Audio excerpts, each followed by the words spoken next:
Quando um órgão, que seja executivo, legislativo ou judiciário, viola a lei, viola o império da lei, começa a arbitrariedade.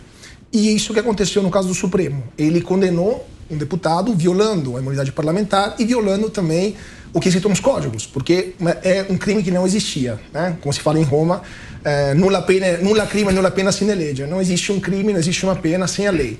O senhor acha, então, que o Supremo, com essa condenação, iniciou um momento de arbitrariedade no Brasil, pelo menos no âmbito do judiciário?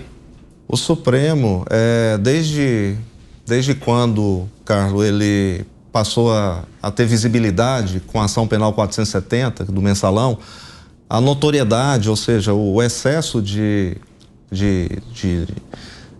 fama aos ministros, porque a partir daquele momento as pessoas passaram a conhecer os integrantes do Supremo e deixaram de conhecer os integrantes da seleção brasileira.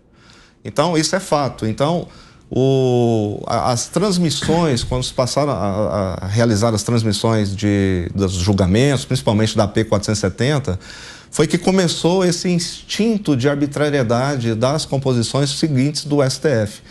E aqui eu digo que a arbitrariedade do Supremo iniciou-se no dia 17 de março, ao melhor juízo, de 2019, quando instituiu-se por portaria o inquérito do fim do mundo, o inquérito das fake news, o inquérito 4781. Ali começou esse problema todo que nós estamos enfrentando hoje, porque Daniel Silveira foi condenado com base no inquérito 4781. Em que ele se baseia? Explica pra gente como é que é esse inquérito, Paulo. Esse inquérito se baseou principalmente em supostas violações, como vou dizer assim para você? Atos antidemocráticos, atos antidemocráticos. Fake news. Na realidade, fake news contra ministros do Supremo e contra o próprio Supremo Tribunal Federal.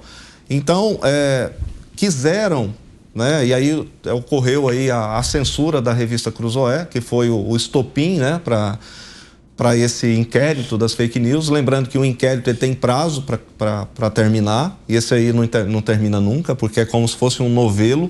Você vai puxando o fio, vai aparecendo uma coisa e vai... Ou seja, é como se fosse um labirinto. Desculpa, não doutor, tem fim. Só para terminar, mas fake news, até que eu sei, no Brasil não é crime. Não existe um crime de fake news no país. Mas criminalizaram. Não, em cima, criminalizaram não existe no Código Penal. Foi uma decisão arbitrária do Supremo que criou um processo onde eles são juízes, procuradores e defensores.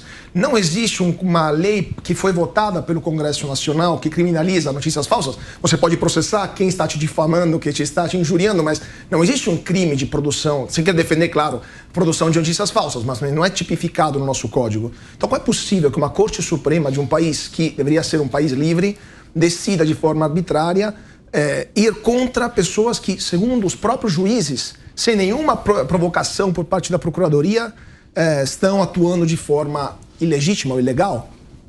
Inclusive, bela observação, o inquérito das fake news, ele se iniciou sem a participação do Ministério Público. O que é um absurdo jurídico. Não é porque a competência do titular da ação penal é o Ministério Público.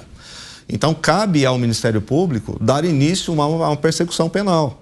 Porque quando o juiz faz isso, ele está cometendo... Traduz para a gente, Paulo, porque para os leigos que nos acompanham. Dá início à persecução penal. Persecução penal é quando o Estado ele começa a perseguir uma pessoa para poder punir aquela pessoa. Perfeito. Então, iniciou-se ali em março de 2019 uma perseguição a uma parte só da população que pensa diferente da Esse inquérito é de 2019? 2019. A portaria 69 de 2019.